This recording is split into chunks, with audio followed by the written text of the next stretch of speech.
Good morning to everyone here and then anyone that might be watching on Facebook. Just a reminder, I sometimes forget this. If you would like to, if you're watching online and you'd like to add a prayer request for us to pray at the end of Sunday school, go ahead and drop that in the comments. One of the things that sometimes people don't realize about Facebook is that people don't know who can see what sometimes. You know what I'm saying? My grandma does not know, she sometimes thinks she's sending private messages when she's posting it for everyone to see. And so, a word to the wise, if you post in the comment, anyone can see it. We're glad to pray for it if that's a need that you have. And so go ahead and we'll pray for that at the end of this session, Sunday school session as well. Dr. Sherritt is out of the pocket, so to speak, unavailable this morning. So I'm going to continue. And when he's gone, I'm using this opportunity to talk about a particular Old Testament figure, Elijah. Now, one of the things that appeals about Elijah to me is what James says about him in chapter 5 of James. He says Elijah is what? Do you remember? Elijah is a man who is what? Just like us. All right, not man specifically to a gender, but he is a human being just like you and me. And so it's easy to think of these people we see in the Bible as larger in life, nothing like us. They lived thousands of years ago, all the way across the other side of the world. They interacted with God in ways that are seemingly very different than us. And so it's easy to think of him not like us. But he is like us, and here's basically what he did. We're going to kind of pick up where we left off in chapter 17 and then get to chapter 18 for sure today. Here's the way in like us. Elijah, up to this point when we're reading about him, basically does three things. He listens to God, which we can do by reading the Bible and understanding it. He prays, which we can do and are expected to do. And he depended on God for his provision. Now, I want to, let's go to 1 Kings chapter 17. And so, just to catch up kind of where we are in this chapter is, it starts, and the other thing I was thinking about this morning is, and let me double check to make sure I'm right about this.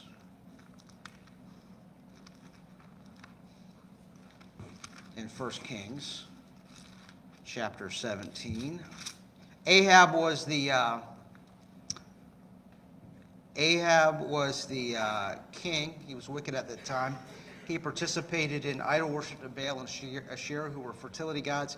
And if you look at verse 1 of Elijah, just to go say that he was a regular person, it says he was Elijah the Tishbite of Tishbe in Gilead. And normally, if you were somebody, they would say, he is the son of this person, the son of this person, the son of this person. All right? But if they don't tell you, if it's not saying who your father was and who your grandfather was, what's the conclusion that you must draw? That those people were people of, while they were important because they're made in God's image and God's children, they were not historically important. You wouldn't know who they are with reading it, so it's not. It just says he was from this guy. He was from here. And the first thing he does is he gives King Ahab this unpleasant message that's not going to rain on the land till I say it is. It ended up lasting for 3 years. It's interesting. I read about a drought in Alaska that lasted for 3 years, and they talked about how it caused erosion, plants to die, completely changed the ecosystem. To have a 3-year drought would be this amazing, amazing thing. So, and then after he tells Ahab this bad news, he flees to this wilderness for a while where he is fed by birds bring him bread, and he drinks out of this brook. And eventually he goes and stays with this widow in a town in Sarephath, which is on the coast of the Mediterranean. And he stays with her. She is miraculously provided oil and flour to make bread during the length of the famine. Then her son dies. And we ended last week talking about, well, when something bad happens, how do we make sense of that? And her conclusion was, well, I've sinned, and God is punishing me for my sin. But if Elijah had not come, it's an interesting way of thinking about things. If Elijah would not come, my sins would not have been brought to light. So God's prophet being there somehow caused my sins to catch up with me. All right? And just because the Bible records how she thinks about it doesn't mean it's right. Biggest thing is we don't know sometimes why God does what he does or allows what he allows. That's a huge distinction. And then in Elijah says in verse 20, O Lord my God, you have brought calamity even upon this widow with whom I sojourn by killing her son. Elijah says that, God, I think this woman's son died because you killed him. And so of the three things that Elijah typically does is he prays to God. The interesting thing is if you look in verse 21, and this was an active prayer. It says he stretched himself up upon the child and he prayed how many times for him? 3 times for him. Now, persistent prayer, to me, it seems almost, the Bible tells us to pray continually, right? To always be praying. And the Bible also says that in different places that, like, we should pray with persistence. So, which if you stop and think about it, how many of you, if we think of it as prayer is a conversation with God, when we have conversations with people and they keep asking us the same thing over and over again, do we like that? Or what do we call that? If someone asks you something every day, nagging, right? Does anyone like to be? I mean, no one likes to be nagged. And there's also this sense of, like, if someone keeps asking, maybe they're just not accepting your answer. My kids have this, some of my kids have this thought like, hey, I'm going to just wear my dad out. I'm going to keep asking him for something until his resistance gets lowered and he says yes, all right? I mean, we've experienced this, haven't we? Asking and asking and asking. And part of it is sometimes I'm like, I just throw up my hand. Like, I don't have the energy to deal with this anymore. All right, so fine, whatever it is you want, go do it. But there's times when I realize, like, if I give them their way all the time when they use this technique, they're going to understand I will eventually always get what I want from my dad, no matter what the case is. So there's times with one of my children in particular, the most stubborn of my children, and that child will say, can I do this? And they'll say, no. And they'll say, pretty quickly afterwards, it's like machine gun style, can I do this again? At some point I said, I'm stopping them and I'm saying, you know what, you think you're going to wear me down and get your way, and sometimes you do. But I am stubborn too, so what's going to happen this time is each time you ask, I am getting dug in further and further and more resolutely. I am saying no. So you might as well just stop now. Because the answer is no and will always be no. We are now engaged in a battle of wills, and you're not going to win this time, all right? And that's usually the end of it. And so the reason I talk about this in the sense of persistent prayer is that, well, am I trying to pester God when I persistent prayer? It's an interesting question. And if we look at the model prayer, we're asking for God's will to be done on earth as it is in heaven.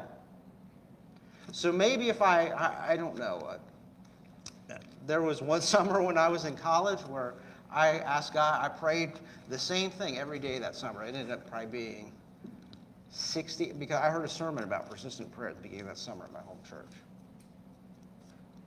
And I didn't quite comprehend the subject as well as I did later. So I said, you know what? Yep, persistent prayer. And we're going to look at Luke chapter 18 in a minute here when we're thinking about Elijah's prayer. Well, I'm just going to pray every day about this thing, because that's what Luke 18 says. And within the broader context of prayer, I don't think I ever stopped to think maybe God doesn't want the same thing, doesn't want what I'm asking for to be to take place. Now it did. He did answer that persistent prayer.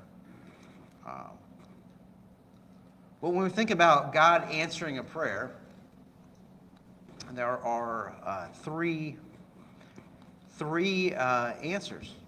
There's yes. Like that, yes is an answer to a prayer. God, can you do this? And he does. What's also an equally valid answer? No. Sometimes God says no to our prayers. And we want to be praying in such a way where we accept his prayer. But there's also the answer not yet, right? But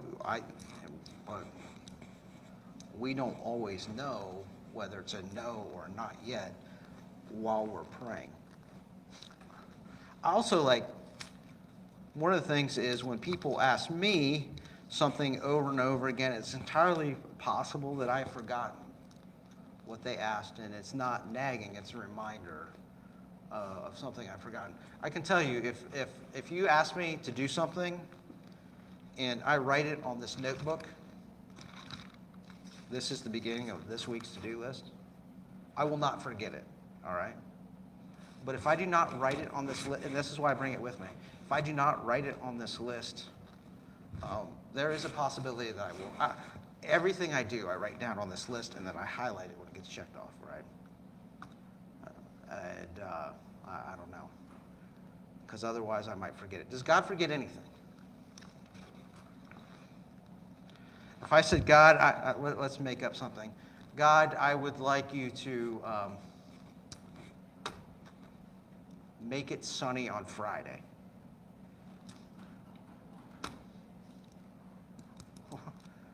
Does he going to forget that? When tomorrow God says, I forgot that Brent asked me that. I'm glad he reminded me. That's not the case, is it? In fact, it's even wilder than this. Before I was born, if that's what I'm praying, that if I'm praying, God, please make it sunny on Friday, God knows that request before I'm even born, because he operates outside of space and time. So even when I was an infant and I didn't even know what rain or sun or cold or heat was, God knew, hey, you're going to pray that. I know he's going to pray that prayer that is already, before he even knows he is. And God probably, now here's part of God already knows what's going to happen, so he already knows what the answer to that prayer is, because he has foreknowledge. And so it's like, man, if God not only doesn't forget, but he knows in totality what is the point of persistent prayer. But is it rude? Is it nagging? Is it presumptuous? It's not. Because if you look at various passages of Scripture, there are a precedent of persistent prayer. We're not going to read 2 Corinthians chapter 12, but I'm going to allude to it. Have you all heard the phrase, a thorn in the side, that comes from 2 Corinthians chapter 12. And it's a reference to Paul had something going on in his life that was pretty intense, that he asked God to, he described that as a thorn in his side, that he wanted God to remove the thorn from his side. Different people have speculated as to what that thorn in the side was. Probably some people think it was a physical ailment. My best guess would be he had some sort of vision problem. There's some sort of references to him having trouble seeing. He wrote with large letters. He says in one church, you give me your eyes if you could. Maybe some other physical ailment. But he said, 3 times I asked God to take this away from me. And finally, after 3 times, God said, the answer is no. My grace is sufficient for you. And so, by no means do we think it was wrong for Paul to pray 3 times.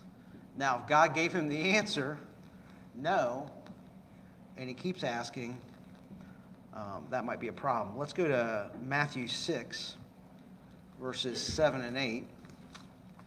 And they kind of talk about the wrong kind of, Jesus talks about the wrong kind of persistent prayer there. This is right before he gives the model prayer or the Lord's Prayer, where he says, your will be done on earth as it is in heaven. That's what we should want. We should want what God wants for the world. And he still wants us to make requests, though. And this is a reference to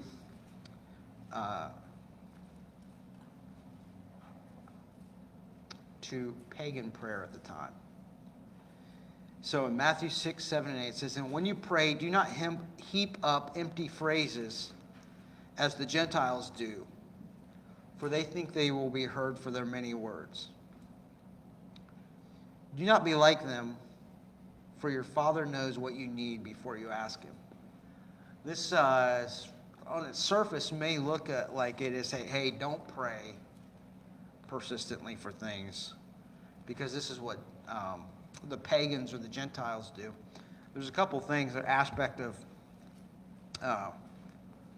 that, like if you pray, if you've ever prayed for something persistently, like this thing is part of my prayer life in a continued way for a set period of time,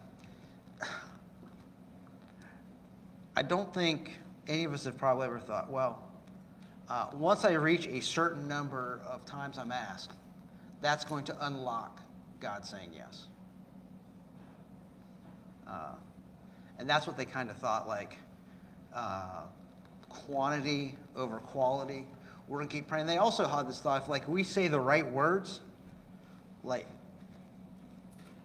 the pagans did, then whoever we're praying to has to do what we're saying. So you can actually, with praying in a certain way, where you are controlling the being you are praying to, which makes the words the most powerful thing and not the being you're praying to.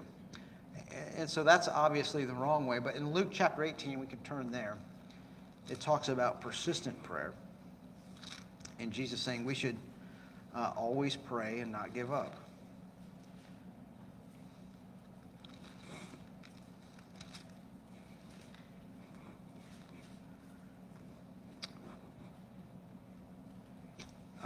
And so in Luke 18, it says, and he told them a parable to the effect that they ought to always pray and not lose heart.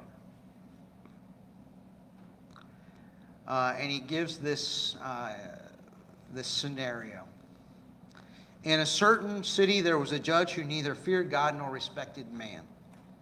Now, when we look at Lady Justice, what does she have over her eyes? Blindfold. We believe that, the theory is that justice is blind and will be done in the United States of America no matter what. But, we don't completely buy that, do we? We probably believe that if you have the money to hire a better lawyer, you will get a better outcome than people who are stuck with a public defender. And so it was out there in the open, all right? There's a judge, this corrupt judge. He had no scruples. He didn't fear God or respected men. And so there's this widow that comes before them in verse 3. And there was a widow in the city who kept coming with him, saying, "Give me my justice against my adversary." And in a corrupt system, with a corrupt judge, a widow is the most powerless person on the face of the earth. The poorest, the least social standing in that time so the widow had no leverage over this corrupt judge. And she said, "Give me justice against my adversary." And verse 4 says, "For a while he refused, but afterward he says to himself, though I neither fear God nor respect man, yet because this widow keeps bothering me, I will give her justice so that she will not beat me down by her continual coming." Oh. So she kind of wore him down in the same way my kids will sometimes wear me down. "Hey, Dad, can we do this? Can we do this? Can we do this?" That's what this woman did to this judge. And the Lord said, "Hear what the unrighteous judge says." Now, the flaw in understanding this would be this. If we think like God is like the judge, that's the flaw. This is a lesser to greater. So if God is willing, even a corrupt judge is willing to give justice to those who continually ask, then what will God, a loving and just being, do to those who are his children? It is with that in mind, not we're wearing God out, but he loves us, and we're going to keep asking until either the situation changes or our hearts change. So, verse 7, "And will not God give justice to his elect, who cried to him day and night? Will he delay long over them? I tell you, he will give them justice to them speedily. Nevertheless, when the Son of Man comes, will he find faith on earth?" And so this is an encouragement to pray persistently. Elijah was willing to sit there, stretched over, and pray 3 times for the same thing. Now, I don't know, how this worked. Did he need to ask 3 times for his prayer to be answered? I don't know. But if God could have, I don't know why he asked 3 times before the child was restored. I don't quite understand that. So God certainly could have brought the boy back to life after the first time, but he didn't. But I think for us, it's like, hey, I'm going to trust God. I'm going to accept his answer of yes, no, or later when it comes to things. When I pray, I'm going to seek his will. But it is okay. It's expected. We're commanded to be persistent in the way we pray. Here's the other thing I'd say. Elijah was not afraid to pray big prayers. Think about what he prayed up to this point. First prayer, God, I would like it to not rain a drop on Israel till I get back to you. That's a big prayer, right? Then he says, then he lays over this boy that is dead and says, God, I would like you to raise him from the dead. Now, there's usually a difference, at least in the way, between what we know that God can do and what we actually ask him for. He asked him to do big things. You know, I didn't do a deep dive on this, but this may be the first time that someone was raised from the dead in the Bible. Don't quote me on that. Off the top of my head, I thought about it. It may be the first time. Certainly it was not a common occurrence, something that God, that he did all the time. And so it challenges us to think, like, are are we willing? What are the biggest things that we're willing to pray about?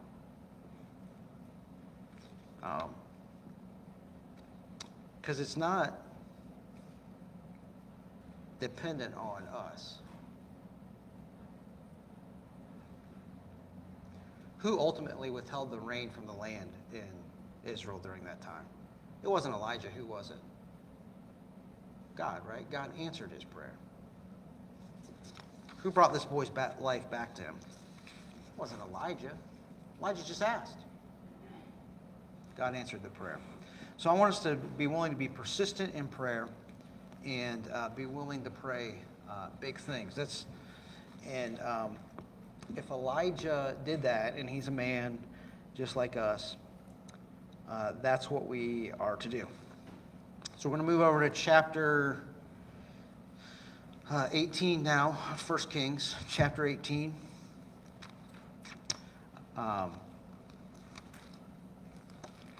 In the beginning, chapter 18 begins with sort of a preparation for a showdown with the prophets of Baal. Now, if you were hitting the highlights of the Old Testament in like a kid's Sunday school class, what you'd know about Elijah the most is that he had this showdown with the prophets of Baal, so to speak, where they were all trying to call fire down from the sky. The beginning of chapter 18 is sort of the preparation for that, and that occurrence is sort of towards the end, the second half of chapter 18. And so chapter 18, verse 1 says this. After many days, the word of the Lord came to Elijah in the third year, saying, Go show yourself to Ahab, and I will send rain upon the earth. And one of the struggles that I have when reading the Bible is thinking about the passage of time. Because we can read chapters probably 17 and 18 in maybe 5 to 10 minutes. So to think, all right, in between, so these couple verses, the second half of chapter 17 that we're reading, that was over a 3-year span. All we know is 2 things about it. He stayed here, he did this one thing, and it's hard to think like, well, I mean, what was he doing? We often think of things happening in rapid succession, but often there are long pauses in the accounts. And so Elijah, up to this point, he had burst on the scene. God calls him to go confront the king, Ahab, about his idolatry. And after delivering that message, it's kind of mostly nothing for 3 years. It was a 3-year pause. Over 1,000 days where a famine was just taking place, and Elijah was in hiding, waiting for everything to play out. And a lot of times when we think about our what we're doing, what God would have us to do, God's timing and how he moves, I think our human nature sometimes takes over and we want it now. The J.C. Wentworth commercial is, it's my money and I want it when? It's my money and I want it now. We're used to things fast. Before the pandemic, Amazon would have your things to your door in how long? 2 days. Some stuff you can get the next day. Some stuff you can get the next day. If I order pizza at Domino's, if I'd order pizza, well, I can't order it now because it's 9 o'clock. But if I get home and I order pizza, I probably expect it to be ready by the time I get there. If it's in Xenia or Wilmington, right? 15 minutes. That's what it takes. I want it fast. And throughout the Bible, we see occasions, and in Elijah's case, where he had this 3-year pause. Nothing was happening. And this isn't the only time this happens in the Bible. Think about Moses. For the first 40 years of his life, he lives in Egypt as a prince, and then he kills an Egyptian slave master, and he flees to Midian, and he lives there another 40 years. And it wasn't until he was 80 years old that Moses began to do what God had intended for him to do all along.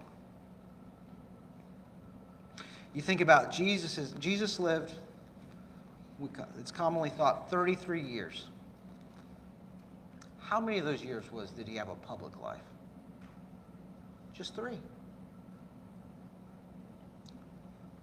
For the first 30 years of his life, we don't know hardly anything that he did.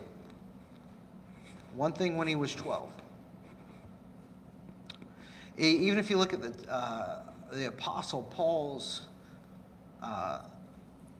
timeline, there were significant gaps in between his conversion and when he began his work as apostle.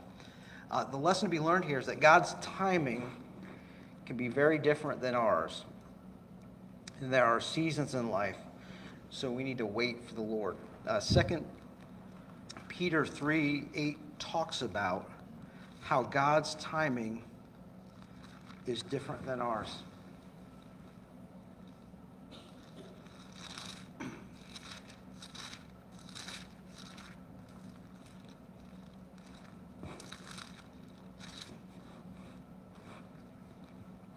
It says, "But do not overlook this one fact, beloved, that with the Lord, one day is as 1,000 years, and 1,000 years is as one day."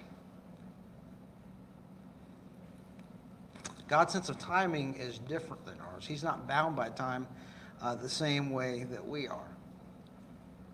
And so we have to be willing to wait for him. It's not in our nature. I read this story about how civil and traffic engineers over the world have tried to find all numbers of ways to get traffic to slow down. I drive up Hussey Road to 68 quite a bit. And I get past like I'm standing still all the time. You know what I do? I look down. How fast am I going? I'm going over the speed limit and getting past. The other day I was somewhere and I had a guy at a light honking his horn. He passed me in this like quasi-median, supposed to be non-drivable area, and I look down, I'm like, I mean, this guy's irate about how slow I'm going, and I look down and I'm like, I'm going exactly the speed limit. We want to get places fast. So people are trying to slow down. You know, we say that our children are playing. We put up signs. We have those cameras that will measure our speed, and that's when, with all varying degrees in effect. But there's this European city in Netherlands, Delft. They turned their streets into I don't know if it's a German word, Wohnerven, or living yards. So they have these multi-lane streets, and they said, you know what, we're going to put a table and chairs out here in this section of the street. We're going to put a bench. I'm going to park my car in this one lane of traffic. I'm going to put my kid's sandbox out here on the road. And so can you imagine just going up Chillicothe Street here? And, well, you can imagine it. One of the things this is another thing when we get in a hurry, and I never knew this to happen until I moved here. 2 cars parked, just stopped in the middle of the road, windows rolled down talking to each other, right? Like where I grew up, it was too curvy. You'd never do that because someone could pop over a hill and hit you. But it's like, sometimes when you're like, hey fellas, I got places to go. You need to move and talk somewhere else, right? It slows you down. So they had all this stuff all over the place, these Wohnervens, and it was endorsed by the Dutch government because they said they're going to slow down.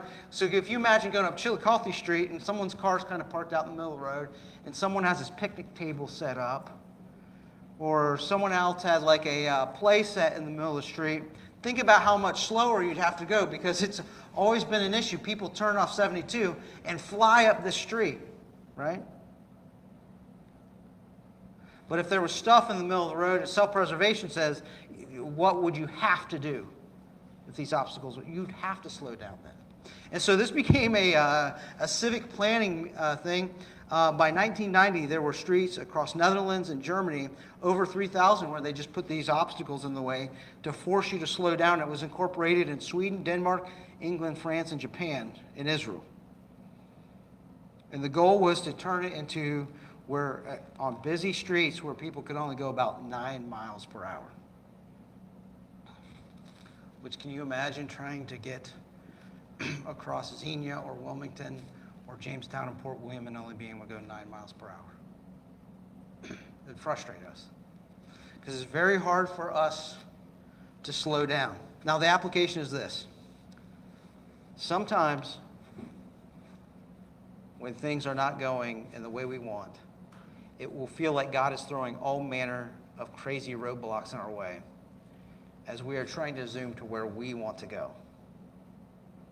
There are strategically placed roadblocks of various kinds that can slow us down and stop us in our tracks. Now, these may be trials. If they're trials in life, they can be God's roadblocks to slow us down, to cause us focus on what really matters in life, ultimately to save us from calamity. In the end, God knows better than any civil engineer where you need to be and when you need to be there. We need to be able to wait on the Lord. Romans 8:28 says this. It's familiar. I feel like we use this a lot in the pandemic because it brought a level of uncertainty. Well, the kids are going to school now. How much longer are they going to be able to go to school? We don't know. We're meeting in person now. At one point, we were all spaced out with masks on. Had a little tape measure in here, like from here to here, that's 6 feet apart. And we're like, how long is this going to last? How long is it going to last? And it forced us to slow down. So we quote this 8:28 verse a lot in Romans 8. It says, and we know that in all things God works for the good of those who love him, that's us, who have been called for according to his purpose. So we have to be willing to trust that when God, things are not going exactly the way we want, that God is working for our good. Psalm 31:15 says this. And this is David speaking to God. My times are in your hands. And then in Isaiah 49:8, the prophet says, thus saith the Lord, in an acceptable and favorable time I have heard and answered you. In the day of salvation I have helped you.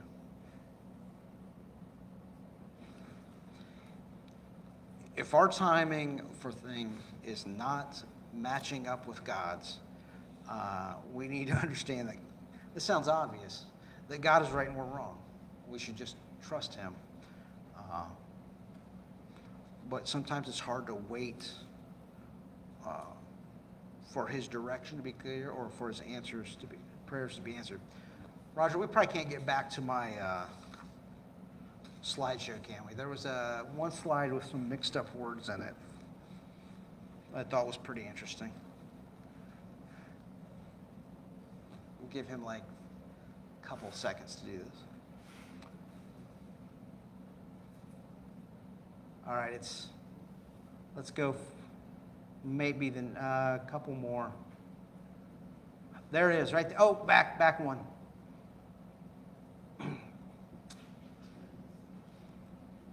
That looks hard to read, doesn't it? Because the only thing that's right are the first and last letters of those words.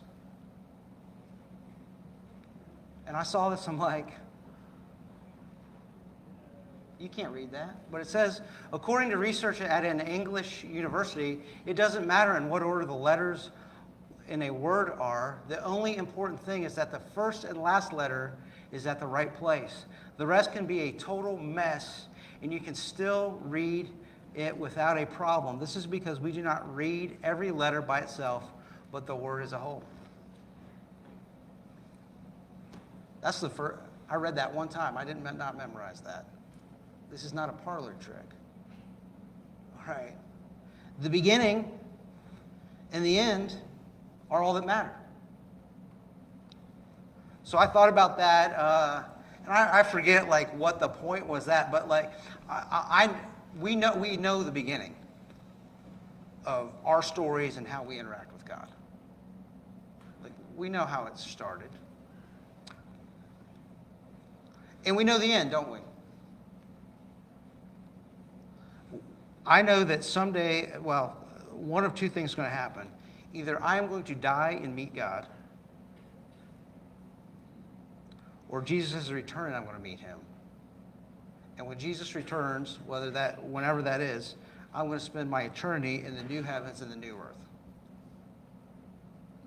And what this exercise tells us is the beginning matters, the end matters, but what's in the middle is kind of jumbled up, but God knows. And so that I should trust him and follow him wherever he might be leading us, no matter how difficult it seems at the time. I've forgotten that clock was a little bit off, so we need to close right there. We got through. We pulled the full Dr. Sherritt. We got through like one new verse today. Don't tell him I said that. He's too far away to. So we got through one new verse today, but we'll set the table to go plow through the next time he's out of town. Are there any prayer requests that were added? All right, let's close in prayer then. Dear God, we thank you so much for your love, and I just pray that we can trust your timing, and that we can keep asking you for what we want. I just pray that our trust for you will allow us to accept any answer. I pray you'll help us be patient as we wait for your timing in our lives, and that we will seek you as we wait. Help us to be patient when we wait for it. We thank you for your Son, and we thank you that he has secured our ending and our eternity. It's his name I pray. Amen.